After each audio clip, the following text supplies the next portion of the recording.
Alors, on va travailler fort Ippon, d'abord avec le kimono. Par contre, moi, le Ippon, je le travaille toujours de façon à ce qu'il soit le plus efficace possible en combat et moins en démonstration. Donc, je ne cherche pas à venir ouvrir, déséquilibrer et aspirer le partenaire pour faire mon Ippon, parce que en vraie randonnée, dès que vous allez être ici et que vous allez commencer à faire ça, votre partenaire va toujours bloquer, fermer le bras ou passer un gigotaille pour dire de bloquer. Et là, vous allez vraiment beaucoup galérer, sauf si vous faites pas mal de pré-attaque ou vous lancez vraiment au bon moment en termes de vitesse. Là, mon principe, c'est d'avoir une autre sensation, un autre ressenti pour fixer le Ippon différemment.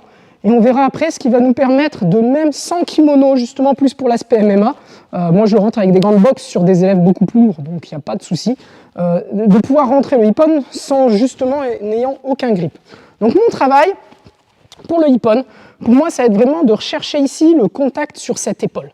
Ce que je vais vouloir faire, c'est venir placer ici mon creux du coude le plus dans l'aisselle, comme pour le Ippon traditionnel, sauf que là mon objectif à moi, ça va être du grip du kimono, je vais vouloir le ramener vers les côtes et vers le talon du partenaire, pour fixer ici. Et là, je vais venir fixer mon partenaire. Ensuite, mon placement en bas restera un placement d'Ippon. Je vais venir faire mon taisabaki pour sortir la hanche, décoller et venir ici. Sauf que mon travail en haut, au lieu de chercher à déséquilibrer vers l'avant ou d'aspirer, sera vraiment un travail où je vais venir ici. Voilà. Je vais pratiquement même le pousser, je veux mettre son talon vers l'arrière. Action-réaction à mon partenaire, si je le pousse, il va vouloir venir un peu vers moi. C'est pas gênant, moi ce que je veux c'est fixer son appui là. Et là je vais faire le pivot pour faire passer mon partenaire et le contrôler pour l'amener au sol. Ça va Patrick? Ça va. Je t'ai un petit peu laissé descendre. Je le montre une fois. Donc j'ai mon kumikata. Quand je vais avancer, je vais fixer et je vais placer pour verrouiller.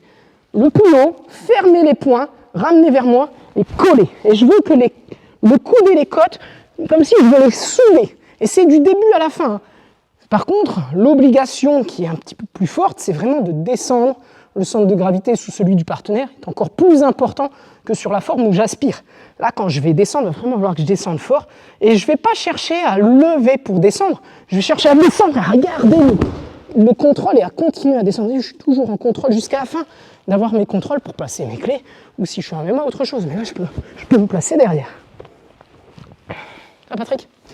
Donc, sans la veste, juste pour vous montrer le placement en forme MMA.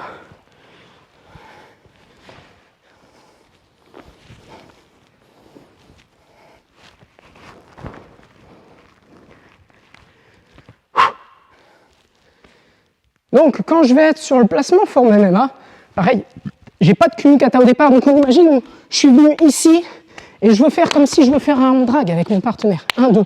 1, 2, et je vais venir ici. Sauf que quand je vais faire 1 et 2, mon travail, ça va être de venir là. Je suis ici, et je viens là. Et là, c'est pareil.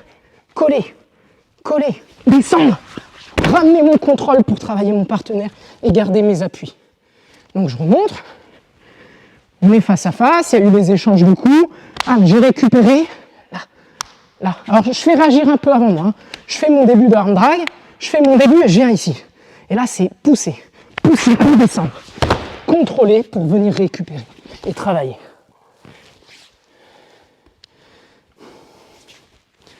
Merci Patrick.